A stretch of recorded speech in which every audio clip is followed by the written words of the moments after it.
చిన్న చిన్న విషయాలు అడుగుతున్నారు. ఏమడుగుతున్నారు? సెంట్రింగ్ ఒక దగ్గర మనం గుర్తపట్టాలంటే బయట రాష్ట్రాలకి వెళ్ళి కార్మికులను తీసుకొని వస్తున్నాం.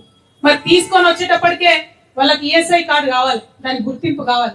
ఆ గుర్తింపు ఇవ్వడానికి ఇక్కడ ప్రభుత్వం 3-4 నెలలు ఇస్తే ఆ 3-4 నెలల లోపల వర్క్ అయిపోతుంది. ఆ వర్క్ అయిపోయే పరిస్థితి లేదన్న చిన్న ప్రమాదం జరిగితే ఆ వర్కులు వచ్చే లాభం మాట దేవుడరు, మొత్తం పైసలు వాళ్ళకి అపైపు ఏ బీఆర్ ఓరిస్తుంది వాళ్ళ పరిస్థితి ఉన్నది.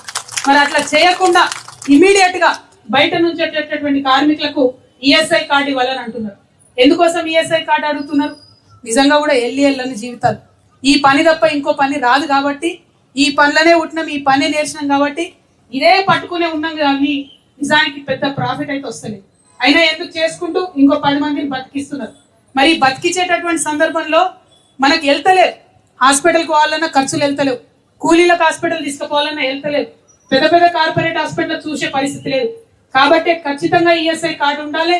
మాకు ఈఎస్ఐ హాస్పిటల్లో వైద్యం ఉచితంగా జరగాలని చెప్పి అడుగుతున్నటువంటి డిమాండ్ ఉంది. అదేమి గొంతమ్మ కోరిక కాదు, అది మొదటి డిమాండ్ గా పెట్టిండ్రు. దానికి ఖచ్చితంగా ప్రభుత్వం ఆమోదించాలని మీ తరఫున మీ చెల్లెగా నేను కోరుతా ఉన్నాను.